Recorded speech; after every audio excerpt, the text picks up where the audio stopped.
guys, welcome back to my channel. Today I'm going to show you how to make these delicious vegan chocolate peanut butter banana bars. I'm so excited to show you all this recipe. Let's get started. First, we need to make our oat flour. So I'm taking 1 cup of oats and tossing them into the blender. I'm not going to blend these into a powder. I just want the oats to get chopped up but still have some oat-like coarseness. Now I'm just mashing up 1 banana into a bowl and adding 5 tablespoons of coconut oil. Note that the pure coconut oil does have a very coconutty taste, and you will taste this in your energy bars if you add it to them. So if you're not a fan of that flavor, you can go ahead and use vegetable oil instead. Then I'm adding 4 tablespoons of peanut butter, half a teaspoon of vanilla extract, and half a cup of sugar. So the sugar can be replaced with half a cup of honey or brown sugar.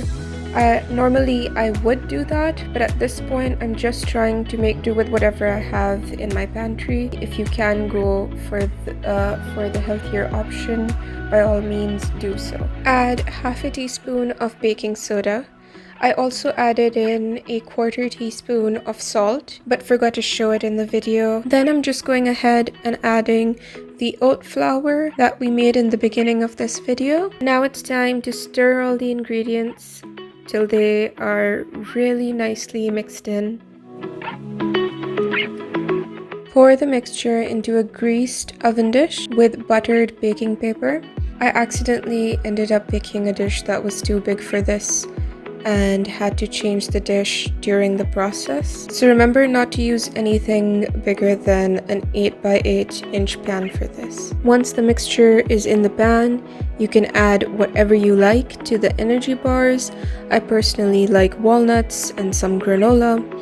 You can add other nuts or dried fruit, whatever you like. It's really something you can make your own. Then the dish is going into the oven, which was preheated at 180 degrees Celsius for 18 to 20 minutes. So I've boiled some water in a saucepan and I'm placing a heat-proof bowl over it.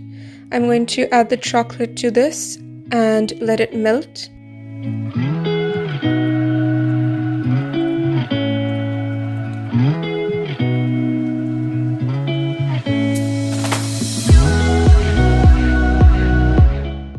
I'm using 150 grams of dark chocolate flavored covering. The bar crust is now out of the oven. I have let this set for 10 minutes. I'm going to pour my melted chocolate over this. Then let it sit for another 10 minutes so the chocolate cools down.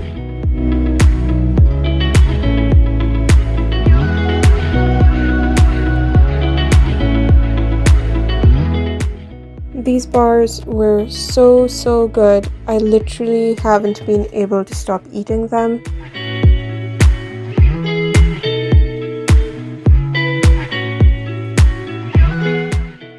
If you like this recipe, please give this video a thumbs up. And if you'd like to see more recipes like this, please comment down below.